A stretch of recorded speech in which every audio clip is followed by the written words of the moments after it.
We have some Q&A to do. I hope you're doing fine, 'cause it's Q&A time again. Hello world, how's it going? Hope you guys are all doing great. Oh, look at this guy. Just be quiet for a second. Admire the beauty of these fish. Dang, those things are cool.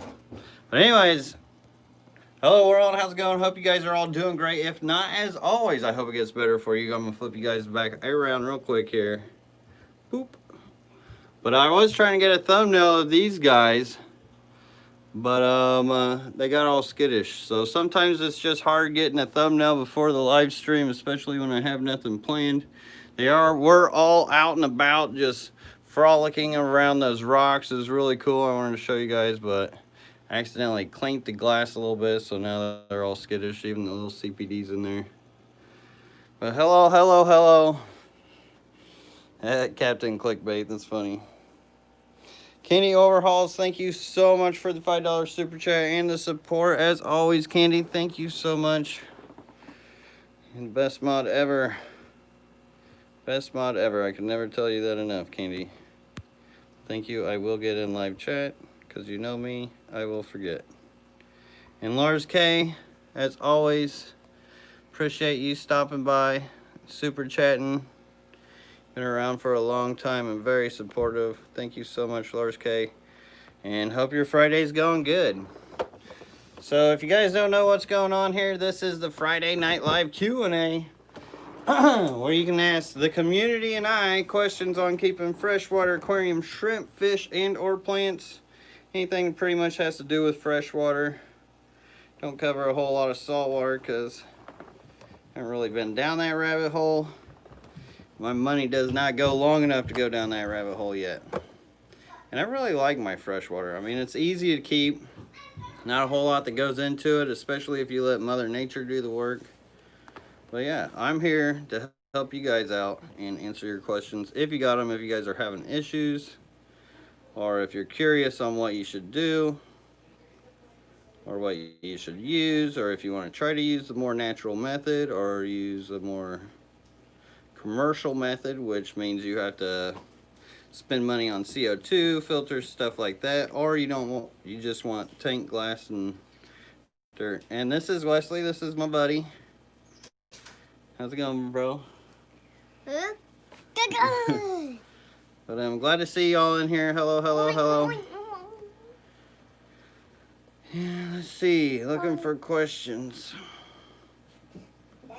Lots of hellos. Oh man, glad it's Friday. Chris Trapp says, Lucas, have you bred corridors? I'm guessing rock piles. So yes, corridors have given me a lot of luck with rock piles.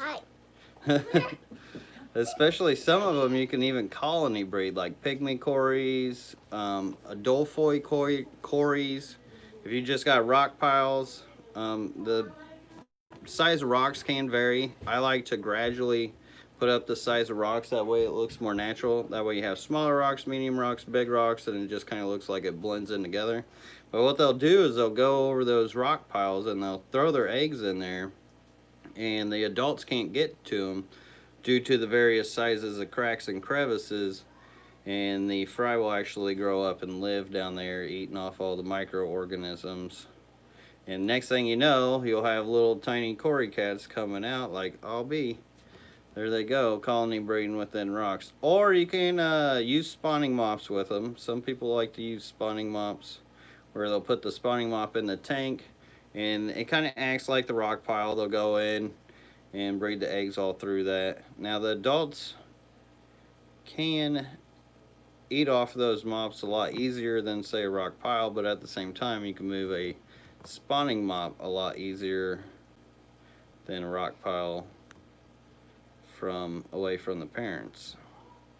And sometimes, like my red Venezuelan Aeneas, they'll just throw eggs up on the glass quite often. So what you'll do with that, you can get like a little credit card or a scraper and just kind of roll the eggs off of the glass and put them somewhere else. So I do have videos on that.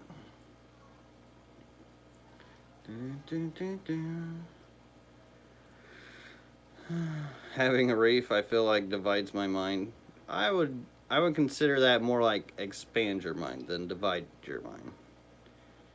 It may divide your mind, but it's divided into expansion, so you can learn more and more. That's a beautiful thing about the mind. But always great to see you in here, Chris. Good question. Mike Vang says, do you need lots of plants to do the no filter method? So I actually have some aquariums that have no substrate and no plants and no filter method. Now it can depend on the fish on what you could get away with, but you technically really don't need anything but water for some. Not that I would recommend that. I would at least put plants and substrate in for them. It's just better off for them. Farm Fish and Freedom says, you have any pink flamingo crypts, Lucas? Just bought one from Aquarium Co-op that I've been waiting to go back in for stock for months. So I do have some pink flamingo, but it's not really pink. And I think it's because it doesn't get enough light. And I don't have a whole lot of it.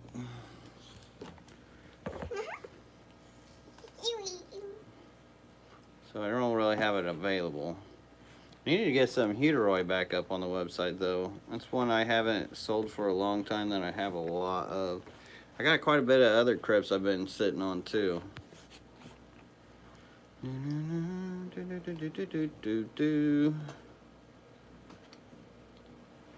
Scrolling. Oh, and if you got a question too, really helps if you put a question mark at the end of it. Silent Aroma says, I rescued a dragon goby that was stuck in a 10-gallon tank. I rehomed it in a 55-gallon, but don't know how to feed him now in a deeper tank. All he does is clean out his home. Any advice on how to get food to him? That's really interesting. I wonder what their nature is for eating. Are they a nocturnal feeder? Do they usually go hunt and eat? So if they are hunters to eat, maybe they don't like having food in their actual house. So that could be why he has an issue with that. So I don't know. I'd probably get on the internet for that one and find out what their more eating habits are out in the wild. That way you could find something that would be more catering to his natural diet and how they would normally eat. I can imagine blackworms within the substrate, especially in sand, would be good. That way whenever he's digging through, he could just munch on a blackworm. But I don't know if they even like that, if that would be too much for him. So if anybody else has any experience within this chat that has a desert goby or a dragon goby, then please throw it out there in the chat and help out Silent Aroma. I personally haven't kept one myself.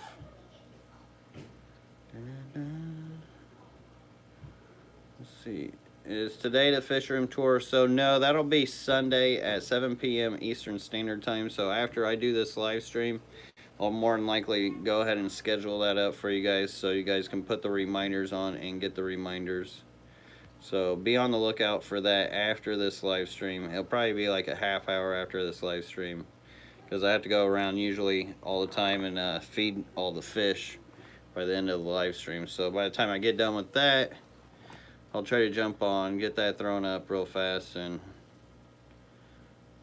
then back onto the other stuff.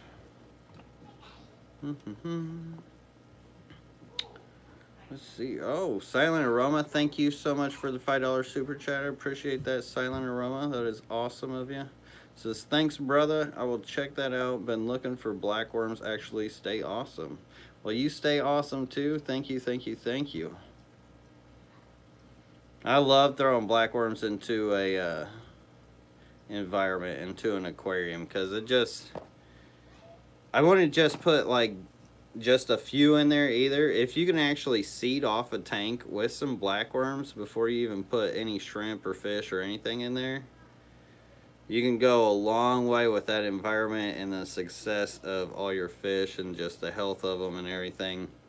What I would do is I would get a batch of blackworms, new tank, put it in there. Now, very likely you may get some planaria or hydra or something like that.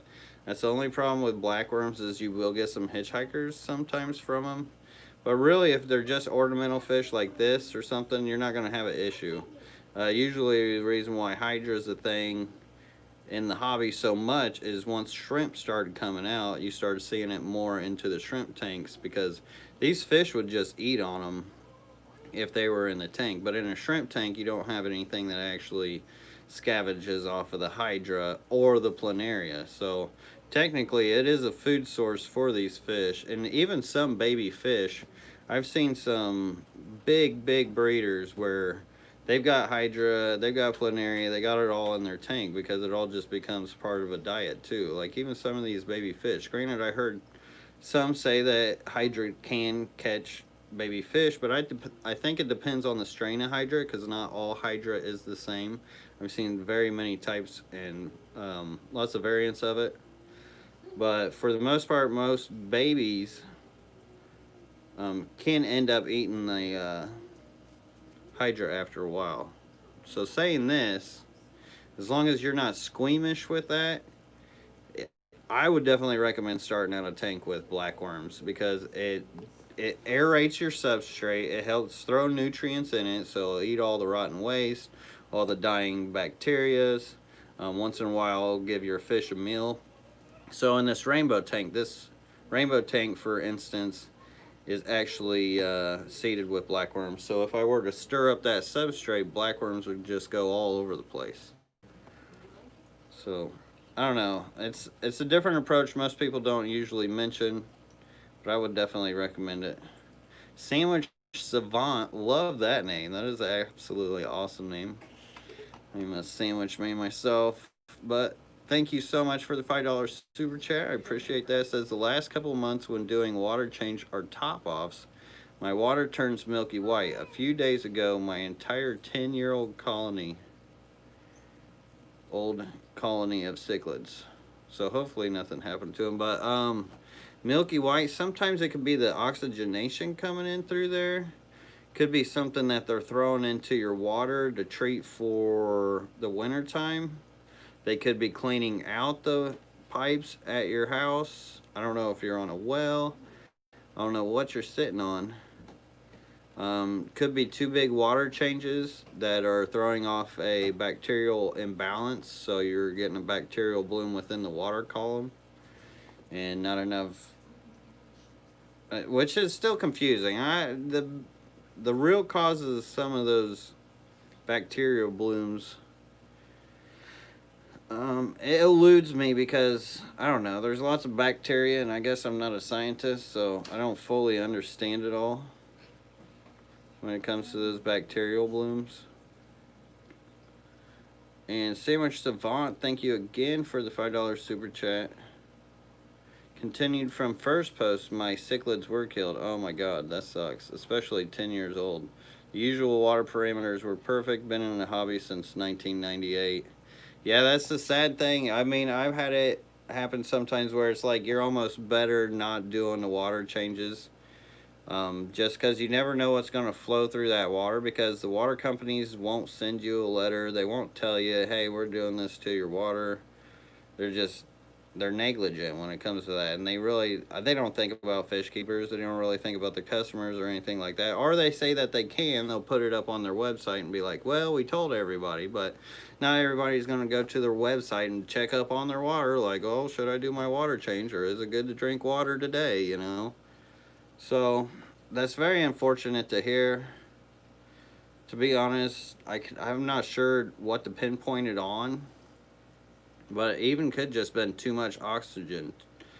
If you get a lot of hot water, I know it'll get that water kind of milky white, and that oxygen can kind of make it look that way. But yeah, I don't know. I wish I had a better answer for you. But maybe those are some things to think about. But thank you so much for the support. I appreciate it. And Peplin Creek Aquatics, thank you so much for becoming a member. That is awesome. Thank you so much, Peplin. Said he promised more content. I did. I'm doing my best. I figured it's better to do these lives than nothing. Like, it kind of hurt me when I did those last couple videos and started losing some subs. I'm like, man, I should have just not have done anything. And then it would have just kept perpetuating up. Little by little, granted. But I would rather be on here and do more for you guys. So I'm not going to let that deter me. I'm going to keep on grinding here and bring you guys some more videos and talk about and start nailing some of these ones off the list I have, because there's a lot of things I discuss where everybody don't have an hour to listen to me ramble on about fish and whatnot. So if I could put some certain ideas into shorter videos, that would be great too. And then there's certain things I can't, that's really hard to show live with the right shots and everything. But I'm excited for that live stream that's going to come up this weekend. Like, granted, my fish room, like, I'm a little bit disgraced of what my fish room looks like. But at the same time, I mean, beauty is in the eye of the beholder, the real judgmental ones. Which I can kind of be judgmental, like, I don't know, the lighting's terrible, but the quality's not. I'll be on my other camera, too. I think once I flip this back, see, I'm on my front camera, so my back camera's not so bad. But you can tell the water quality's, like, cloudy, old water quality. This one's down. I've got a tank halfway full of water, but like a tree growing out of it. I got a tank that's had light off of it.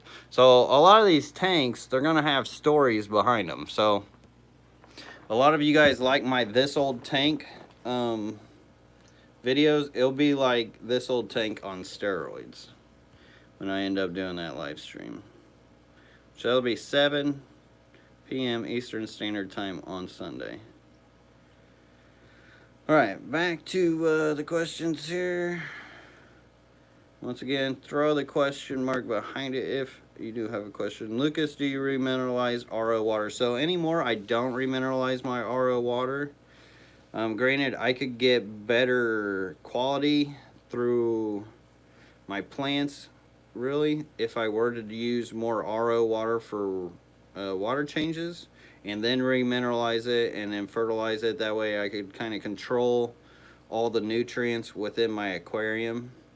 But since I don't have a whole lot of time to do all that when I do, if I do maintenance on my aquariums, so they kind of lack that right now. But if I were to absolutely try to do it precise in the way I'd want to, I would go straight RO water, remineralize with the GH booster, which I get from Nilo CG, and then I would add my macros and micros back after water change, and then I would do my regular weekly ferting, which I like to do. A lot of people say don't do your macros and micros at the same time, but since I don't have a lot of time, I do both my micros and macro ferts at the same time, and I'll usually do them every other day. But if you got the time, alternate those micro and macro ferts between the day. I'd do a 25% water change. That would be idea a week. And yeah, remineralize. But now, since I don't do that, I actually just use my RO and then I'll cut it with my tap water, which I always put the RO first, and then I'll throw in the hard tap water, because the hard tap water is going to sink and cut down into that RO a lot easier in a non-filtered aquarium, because you don't have as much circulation, opposed to if you would put the hard water in and then the soft water, which the soft water would sit more on top of that hard water. Granted, the fish are going to stir it up a little more, but if you do it the opposite way, then you get the water to blend a lot quicker that way. That's how I'm doing it right now. I've done it in so many different ways. So many different ways. And then after a while, like with your guppies and endlers, they do need some of that KH that does come from usual hard waters, unlike your RO, which rips a lot of that KH out of there, which are your bicarbonates. And once again, sorry if I'm missing anybody's questions. I'm kind of getting back behind here, but Chris Pinto, thank you so much for the $5 super chat, Chris. Throwing out the bro-tato. Open them clubs. Thank you, bro. I appreciate it. Thank you, thank you. Always great to see you in here. And make sure I didn't miss another one. Okay. Scroll. What foods do you recommend for getting good breeding from Endlers? I mean, I use Tetra Color Tropical Granules for all my fish, and it's always served me pretty well. Blackworms are kind of big for Endlers, so I want to go with anything like that. Bloodworms can kind of be big. You could get away with flake food. That is one thing I would recommend, some flake food too. Which I rarely ever recommend flake food. Just because what it does to your water, really. Even though they got a lot cleaner kinds now, but I don't know. I'm not a fan of flake food. But the tetracolored tropical granules, you crush them up, make them a powder. Works pretty good. What's your favorite planted tank? Right now in my fish room, that's too hard. I couldn't tell you. That's way too hard because there's so many that have their own coolness to them. It'd be really hard to pick.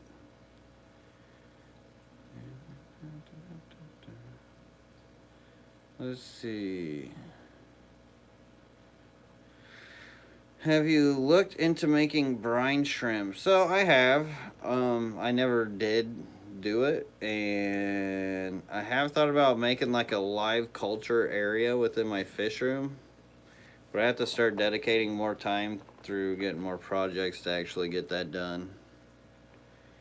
I've been spending a lot of time with the family since they've been home and just enjoying my life for once, and you know what, I'm not mad about it. I've been enjoying it, and I'm not going to apologize for it. But eventually one day I will get a live culture wall. I want to do all that. I want to try to make like a little blackworm factory, brine shrimp going. I don't know if I'll get back into microworms or not. Microworms are good for Endlers, that's one. But it can dirty up your water if they don't eat it all, and then you get some of that yeast in there. Depends on how you're treating it, and those things stink. I want easy live food culture. So Daphne is one I'll definitely probably put on the culture wall when I do get it, if I do get it. We also brought in the cats from outside during the winter, so they kind of took the space. I was going to make the space for that. G-Bear.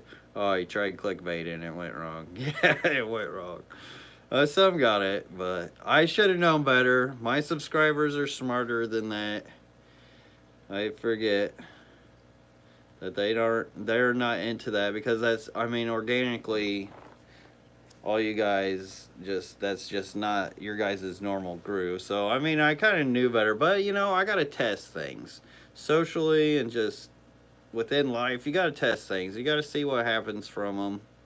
So I'm kind of glad I did, because now I know not to do it again. And I thought it was a good video. I was just trying to get everybody's attention to tell them that, hey, I'm trying to make some more videos here, so everybody watch out. You win some, you lose some. I'm glad I did the control damage though, for sure. And the Fishy Mailman, thank you so much for the $10 super chat. I appreciate you, Fishy Mailman.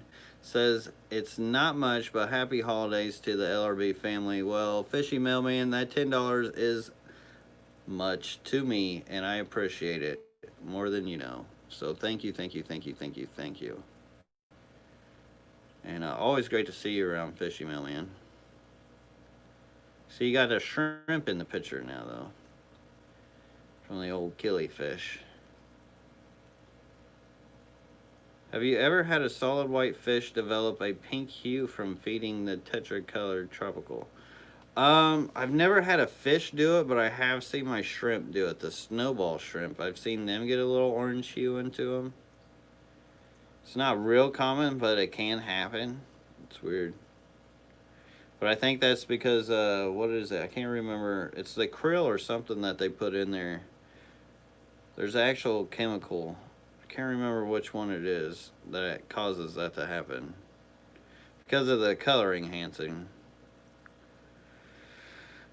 Don't all food degrade water quality? Yes, it does actually, and that's something we don't think about whenever we think about our system as a whole, because technically we're keeping fish, yes, but from the get-go, we're keeping the water.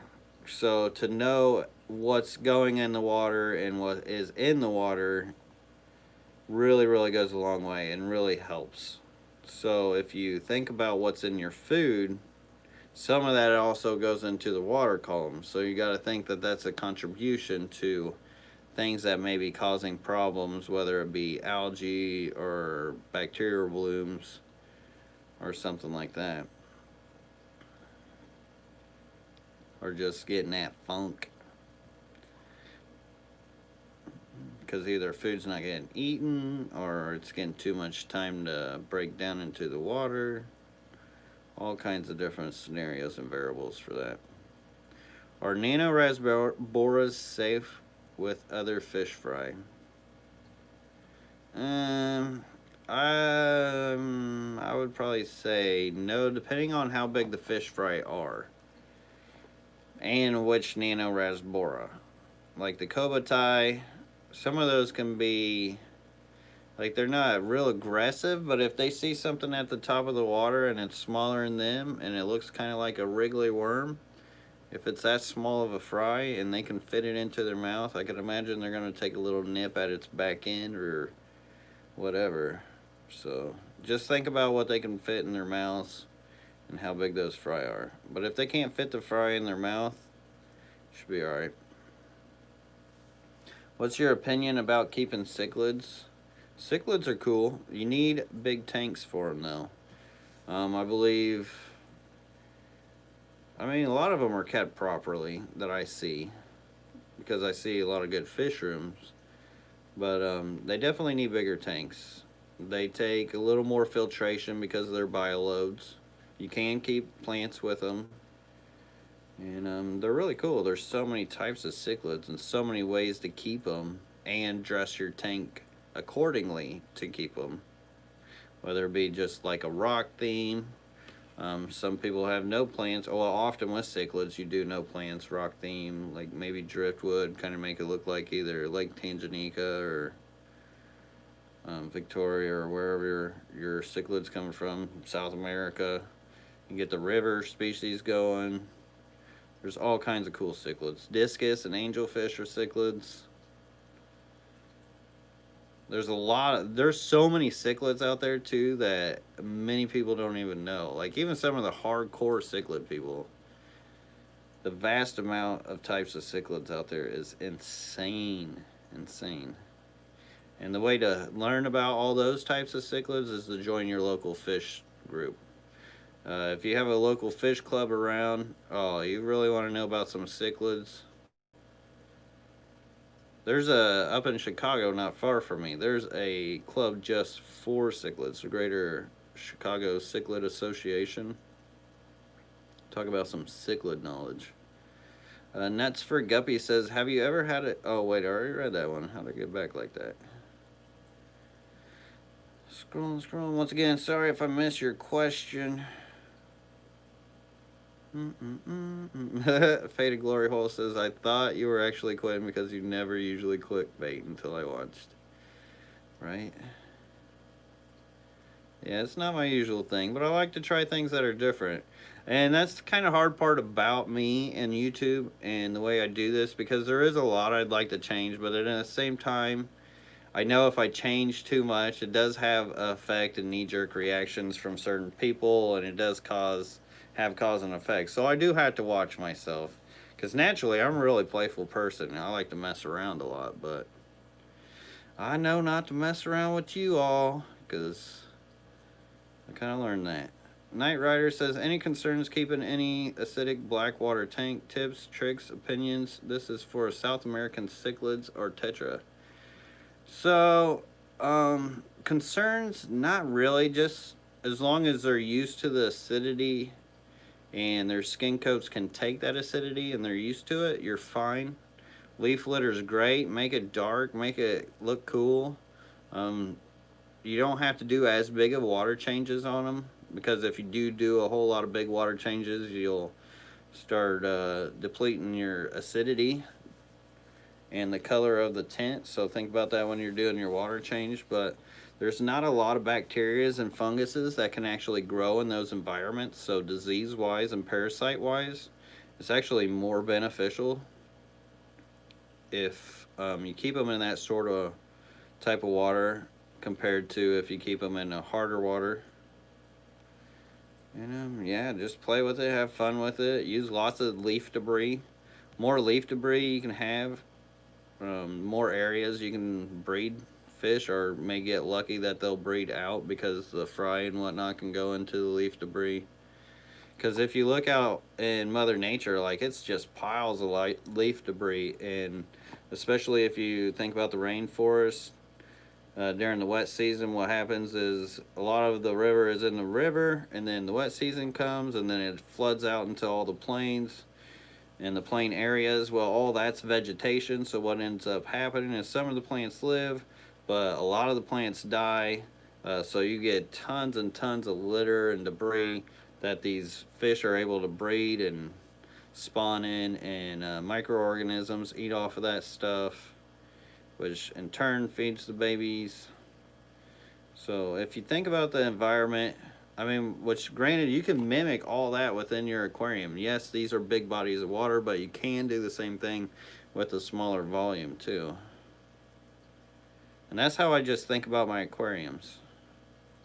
That's actually how I learned a lot of what I do here in my fish room was due from my ponds outside, and everything that would be falling into them and everything I'd be getting away with, and just how Mother Nature really does her thing, whether it's in a huge river, small lake, or just a wishbone pond or a 55 sterilite tub. It all kind of works the same. Granted, you have the only differences are the volume and the rate of the dilution or saturation of said nutrients or organics that would cause to throw off a swing. And usually Mother Nature naturally does that support herself without you having to worry about those swings, because it either has what I like to call the great equalizer, algae, to take care of the problem, or bacterial or a fungal or something else to help take care of whatever imbalance may be in there. Because let's think about it this way, like, you got a certain bacteria in your aquarium that does one job, and you got another certain bacteria that does another job. Like, they've got bacterias out there that eat plastic, for instance. There seems to be a bacteria for anything and everything these days, but it's finding the right one. And usually it's within that system, but it's whether it's getting fed. It's really kind of magical how it all works, how it's all kind of in there to begin with. And just like you can have an aquarium or some water hanging around, even in your house, and it'll cycle naturally throughout time from whatever's in the air. It's the magic essence of life, and it's really, really cool if you really think about it. And sorry I'm missing some of these super chats, because I am kind of getting on a rant here. And sorry if I'm missing your questions, but I don't know, something neat to think about. But that's what's inspired me to treat my aquariums like I treat them here inside. It's just the magic of Mother Nature. And it makes it so much easier if you think about it that way. So much easier. Xanadu, thank you so much again for the support. Throwing down the $5 super chat. Says, just ordered 3 pairs of your Endlers, confirming they can go in a heavily planted 20 long with 2 other Endler trios I got from Fish Room Fever. So yes, they should be just fine with that. I mean, they'll love a heavily planted aquarium, and the symbiotic relationship between Endlers and planted aquariums is absolutely amazing. They'll keep your plants clean. A lot of algae issues that come from plants is the mold that may sit up on top of the plant leaves, and then the plants will grow algae.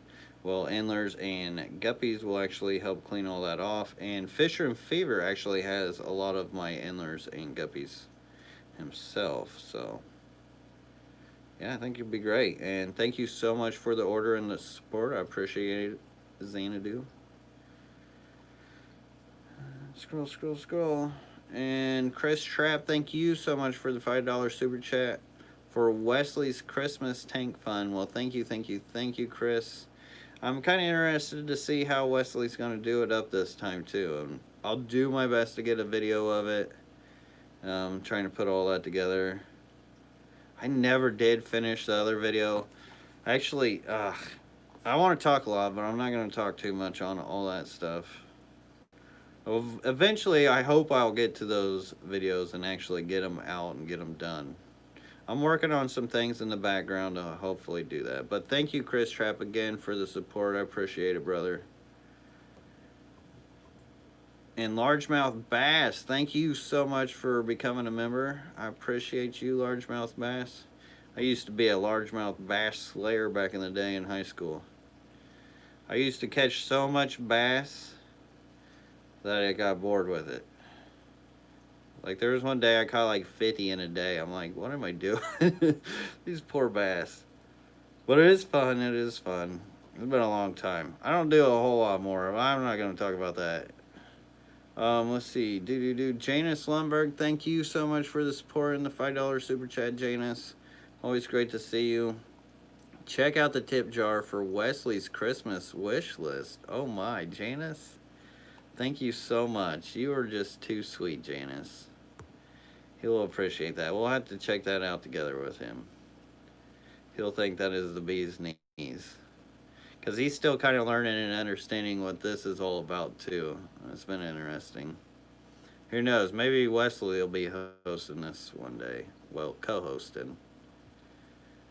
I'll be telling you guys all about fish. But thank you, Janice. And Bond the Savage, thank you so much for your support. Throwing down the $5 super chat. Are albino polar bears real? I think they are. I think there's a such thing as an albino polar bear. I'm sure there's got to be one out there. I don't know. That'd be something to Google, though. But thank you, Bond the Savage. I appreciate that. I personally have never seen one myself. I can't say I ever tried to Google it either. Alright, and Thomas Glazier, thank you so much for your super chat. Throwing down $5, says, I support MTS. Well, I support your support for MTS as well. Long live MTS. And if you don't know what MTS is, that's multiple tank syndrome. And I am definitely an addict and an enabler, so that's why you guys are all here. And yeah, so you guys are more like-minded to my MTS. Great to have people that have the same issues. How many neon tetras in a pound? Is that a pond or a pound? I can't say I've ever weighed neon tetras. But in a pond, I guess it would depend on the size of the pond. That was a random question. Ferrari guy, how many Skriddle shrimp do I get for $4 off your website? So that's for each shrimp, $4 a shrimp. All my shrimp are for each shrimp. And it's clearly stated in there.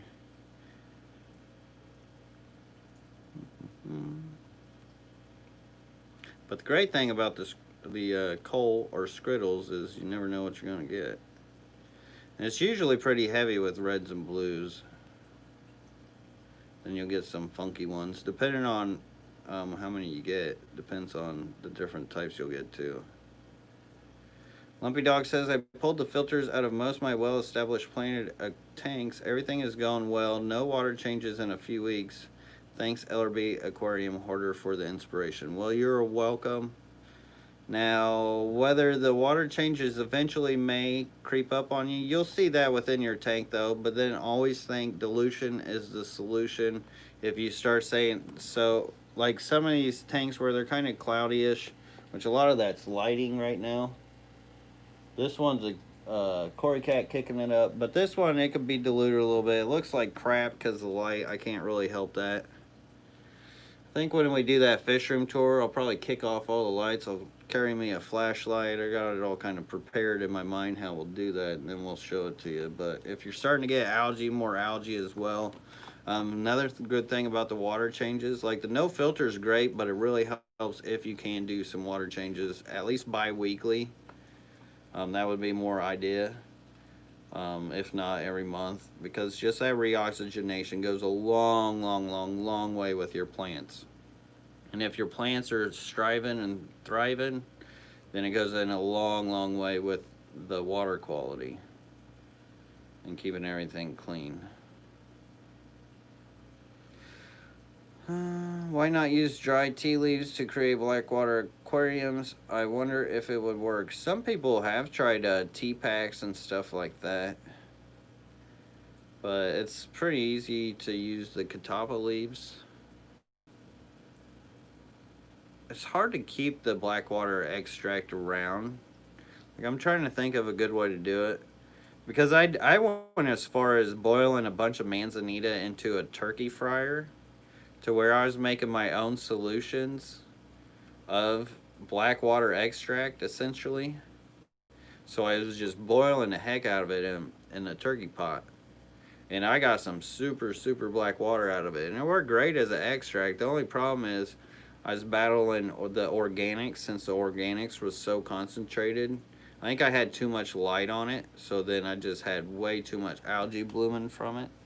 So if you do really want to tackle a blackwater system, you have to think little to no light.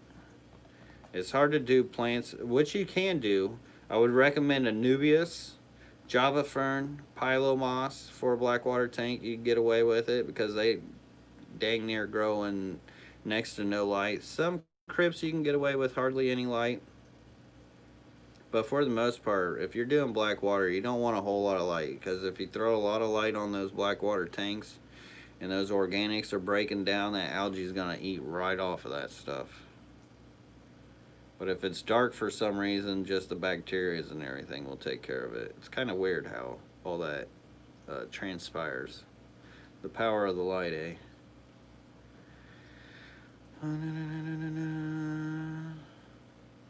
How big do those payments Sunnyside get? How big do those, I don't even, what's that? Let's see, in the wrong stream. Lumpy Dog, oh, I already read that. Victor Bevel Aqua says, hey Lucas, will there be other rainbows available soon? Can the Amorite sold in pairs? Or, so when I do sell them, I usually try to sell them in pairs. I do ask you to try to buy them in a trio, because it usually helps to have them in a trio than a pair. And I'm usually running 2 to 1 females, 2 females to 1 male anyways. It's just kind of how rainbows naturally colonize themselves, as well as where they'll let more females live than males, just due to alpha, beta, omega.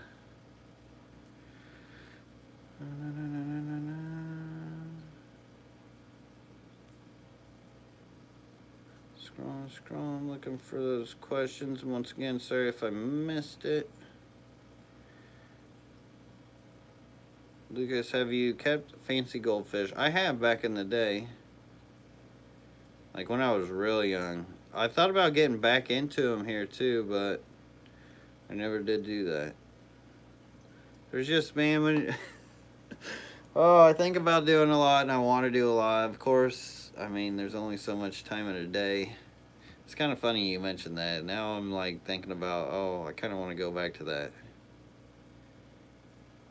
Who knows?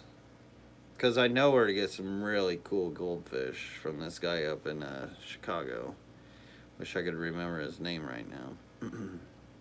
I know I got his card somewhere. Tim Carter says, are your corkscrew valves in area fast growing? I ordered 20 for my 125. What ferts should I use? So, yes, it is a fast medium grower. If you cut it, you can actually mow it down. It'll cause it to spread out more. If you let it just grow up, it'll grow up and it'll spread out. But if you cut it, it'll spread out a lot faster. So give it a little haircut, give it a little trim, and it'll really go gangbusters. And as far as, as far as ferts, just use your natural ferts. Do not use Excel or any glutaraldehyde on it. That'll melt it out because it's kind of like a herbicide. Being a soft tissue plant, it's kind of more susceptible to that. Oh yeah, give it a haircut, give it some time, give it some water changes, should be good. It's not a picky plant. Really low light to high light. You can't really go wrong with it. It's really amazing how low of light you can get away with it too.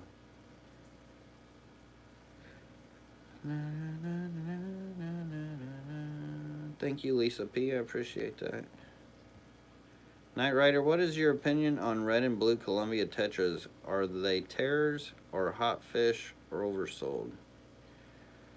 I know they can be terrors sometimes, but not completely. I think it all depends on the setup,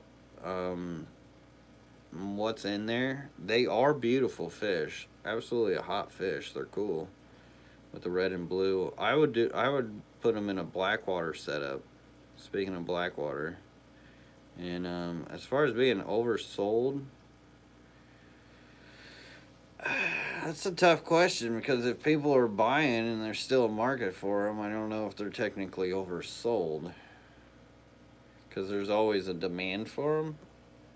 I'm not really sure how you could oversell a fish, because more we sell a fish, more we can conserve a fish. It's not like the giant gourami where maybe not everybody should be keeping one of those, or the red-tailed catfish, but at the same time, you usually don't see a whole lot of fish stores anymore selling a whole lot of those. So a lot of fish stores are getting wiser.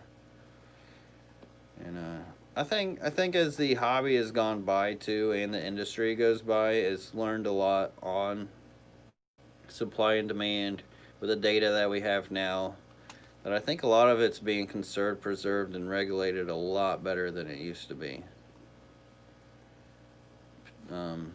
Sellers tend to get what they need. Scroll. I got way lost on this chat here. So I may have to flop all the way back down to the bottom, because my eye's going to go cross-eyed trying to speed read this. And Chris Pinto, thank you so much for the $5 super chat. Says, you know shrimp is the fruit of the sea. You can. You know shrimp is the fruit of the sea. You can. Is that like a riddle? Or is that like tuna being the chicken of the sea? But anyways, Chris, thank you so much for the $5 super chat. I appreciate it. Thank you again, Chris. Ferrari guy says, where's the best place to get longfin white cloud minnows? Charlie Grimes' house, but I don't know if that's easy to get them from him. I really don't know. I couldn't tell you, besides Charlie, which is a local guy for me. He's a fish guru. He's our biggest master breeder in our local fish club. And some other clubs too, probably. I don't know. That's a good question. If anybody can help out Ferrari guy, if they got a lead on some longfin white clouds, they're beautiful fish. Fish and Shrimp by Rich says, did you add any fish to your outdoor pond? So right now I can't. It's still a work in process. So I have not been able to add any fish to it. And it pretty much got done right before winter. I do have some algae growing in it, so that's good. It's getting nice and cycled. Eating up all those leaves and organics. It was nice with that wetland filter that I had in there. I didn't have to worry about the leaves getting in there so much. And everything just kind of naturally broke down, so now naturally algae's taking course and eating up all those nutrients. So here in springtime, should have gone through those awkward phases of a new pond situation through the winter, and hopefully we get it all finished and be living that aquascape lifestyle. Jimmy Blankenship says, have you kept a high flow tank? What size? What did you stock? So I have never kept a high flow tank. I have thought about it plenty of times, because I think it would be real cool to just have one of those high flow tanks where recycled it all kind of like through a sump but made it clear. I seen Oliver Knott used to show a system that he used to either maintain or had or something, and it was awesome, awesome. Where it's just like rapid water just hitting in between the rocks, and then it had like a little pool area, and then it just keep circulating that water, which it wouldn't be hard to do. All that is just having pumps to push and pull water around.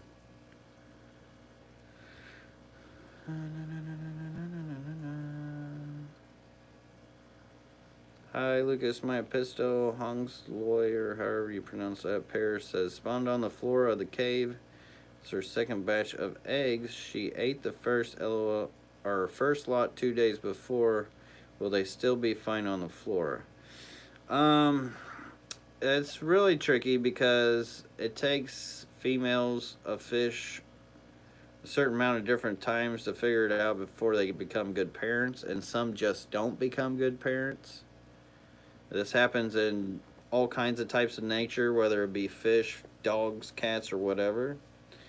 So, saying this, it's being the second lot, maybe give it a try. I would probably give it a try before pulling, because they'll probably spawn frequently for you. I don't know how much time's been in between your spawns. Maybe think about that. But definitely don't try going and changing too much, because they obviously feel comfortable in their aquarium enough to throw out eggs for you. But if you do give it more chances for them to try to be the parents for themselves, you may get lucky and it'll be a lot easier for you than having to pull the eggs. So you got to think, would it be easier for you to go ahead and pull them now and raise them up your way, or let them do it the natural way? So think about your time within that and how your life runs, or how your fish room runs. And try to feed away from where they're keeping the fish too, or where they're keeping the eggs. So if you feed away from where they're keeping the eggs, that'll help, because they're not going to feel like their eggs are going to get food on them or anything like that. It may not hurt to feed them a little more frequent, like since now they have eggs, maybe feed them twice a day if you're only feeding them once. But try not to overfeed. Have you kept a... Oh, I already read that. Okay, back to the bottom. What products like Prime affect the TDS in the water? Do products like Prime affect the TDS in the water? No, not to the point where it even matters.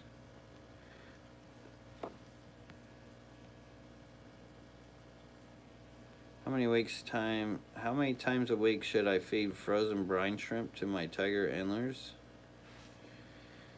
I mean, that's really up to you. As long as they're liking them and loving them, then feed them as much as you want, or as little as you want if it's just a treat. I'd probably think that's more of a treat than a staple of a diet. But I bet they love it.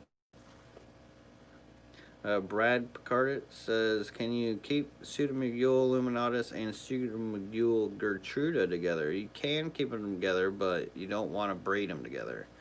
Hybridization of rainbow fish is very, very, very, very, very frowned upon.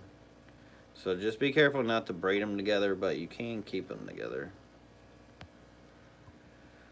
Patrick Nedley, thank you so much for the $5 super chat. Always great to see you in here. Patrick says, can we get some close-ups of the rainbow tank behind you? Maybe some Tetra color tropical to get them active. Thanks for the scare yesterday. Well, you're welcome, Patrick, and definitely we can do that. And it looks like it is getting close to the hour mark, so we will do a little feeding for them. And we'll flip you guys around here real soon. Let's just throw a little bit in there. Warm them up a bit with the granules. But thank you, Patrick Nedley. I appreciate it. Zyphorius says, do you still breed those Synodontis? Do they just hatch out in the tank with their parents? So I have had some hatch out there in the tank with them, but there's a lot of coverage, and the parents, if they get a chance to eat them, they so will eat them. But I've learned that it's best to raise them up with little to no light if you are raising up the eggs and collecting the eggs. I haven't collected any of the eggs for a long time myself, just because, I mean, I've got a lot of them around the fish room. I haven't really shipped many out. I should probably sell some. They're such a cool fish. Ah, man, I wish I had... Believe it or not, like, I got all these tanks, but I wish I had, like, a bunch of, like, big tanks where I could just have, like, these huge schools of, like, all these types of fish. I think it would be so awesome. Because, I mean, this is a 125-gallon full of rainbow fish, but you see how many's in there. Best believe if I could fit more rainbow fish in there, I sure would. Yum, yum, yum, yum. Warm 'em up, warm 'em up. Alright, let me flip you guys around here. We'll look at some fish. Little cory cats that we don't see down here. There was one when I first got on here, had his nose and head, he was sitting completely still. But he had like half his face buried like some ostrich or something. Thinking I wasn't going to be able to see him. Round and round you go. Oh, that's a male and a female right there. See, the big, when it comes to cory cats, the big ones are the females and the little ones are the males. Look at that guy. Fire! Get that light on him right. These are the coolest though, because they can change all the way black to almost all the way white. It's really wild. And then in between, orange and gold and all kinds of other colors. That fish changes colors more than any other rainbow fish I've ever seen. That's a upper tor Chilinothernia species. The only other rainbow that I see change colors around that much is the Splendida inornata. The Melanotania Splendida ornata. Some of my favorites. All right, let me find a question here. What are you doing, cat? Being weird? Trying to make a bed? Meow. Do you still have some zebra-danios indoors? I do have zebra-danios indoors. The long fins. They're actually just up on this rack on the other side here, but I really don't feel like getting up, to be honest. I guess I could get up. Dang it. Let's see. They are up in here somewhere. Somewhere in with these rainbows and this Bacopa. Another reason. Oh, there. You can see him. I'm not sure if we're going to be able to see him in here or not. It's pretty thick. Oh, there went one. Back there. So I do still have them. I need to get them breeding too. I got some still outside as well.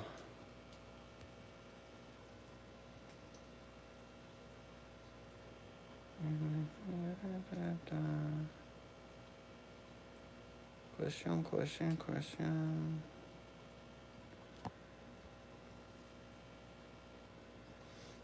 Message deleted by Candy. Alright, I am at the bottom of the chat.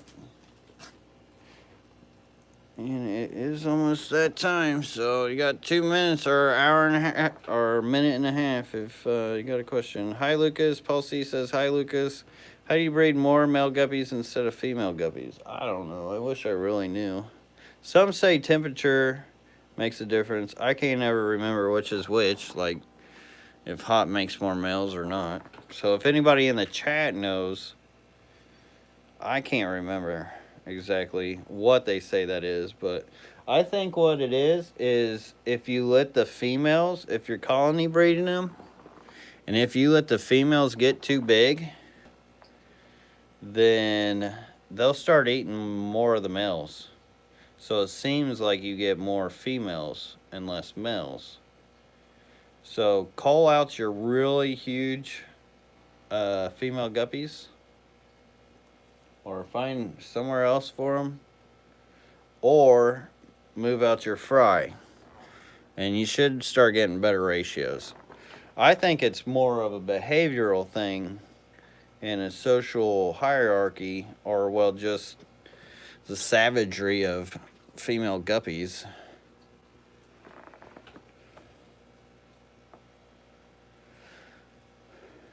over temperature.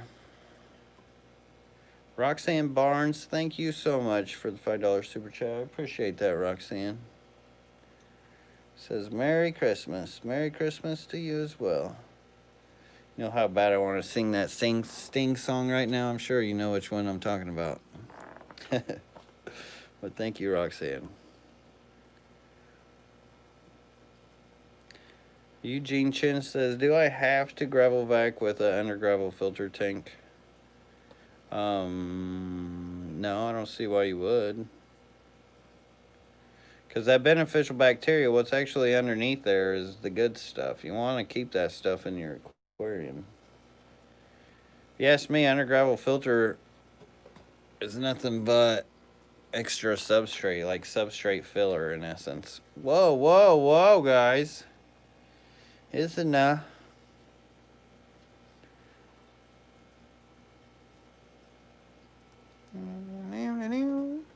Boom. Almost need like a little fishing pole.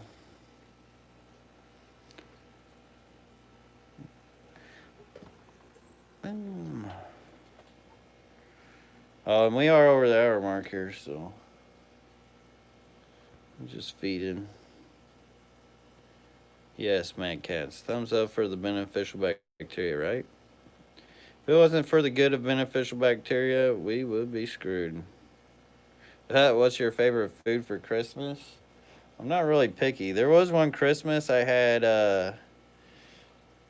we were feeling something different than the norm. I think we made like tacos, spaghetti, chili hash browns. I even had chili cheese dogs. It was good. But I enjoy the classics like turkey and green bean casseroles and mashed potatoes and corn. And hey, give me any kind of food.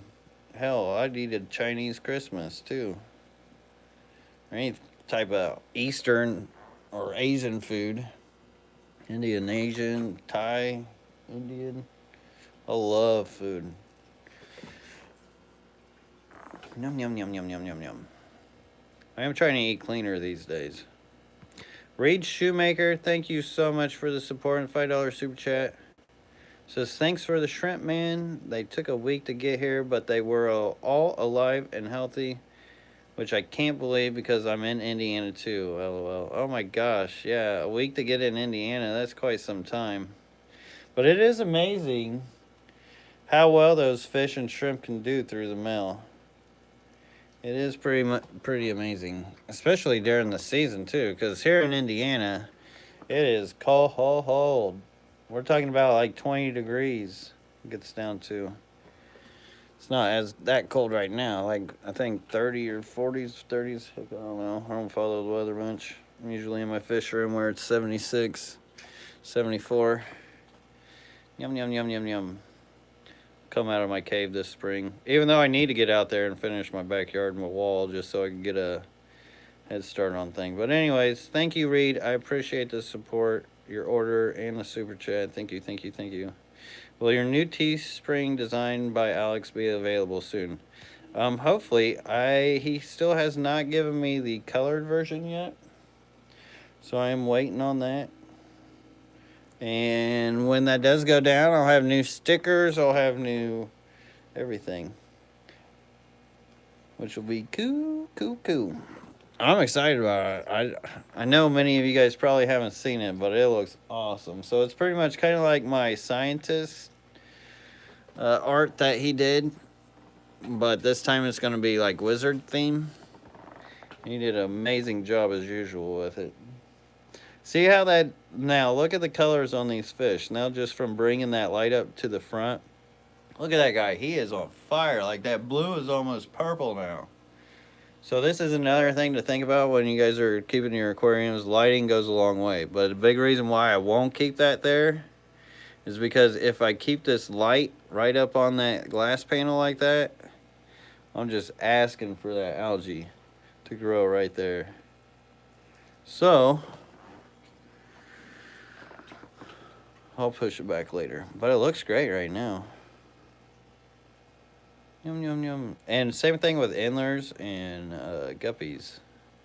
If you get a side light, they actually make this, I think Marineland makes it, There's a light that you can actually put inside your aquarium, and it goes up on the lip here, and it's actually underwater. But what it'll essentially do is it'll shine the light that way down and that way, so it's away from the glass pane, but it shines onto your fish, which is kind of neat. I don't know what the fish really think about it, because if it's underwater, I can imagine that looks kind of funky for the fish up towards the top of the water, but it definitely makes them look cool. Boom, boom, boom, boom, boom. And you know what? I mean, this isn't saltwater. That's a lot of color for a fish tank. Different types of colors, too. That poor old guy. He's been kicking forever. This goofy one. Alright, I better get to feeding the rest of these guys. But thank you all for the support and for being around. And yeah, keeping me motivated to do this stuff. 'Cause who knows what I'd be doing if I wasn't. But I guess that's not my worry, because that's not the way it went. So I'm not going to worry about that. I'm just going to let life be. Do what I can. Try to live free without all this tyranny.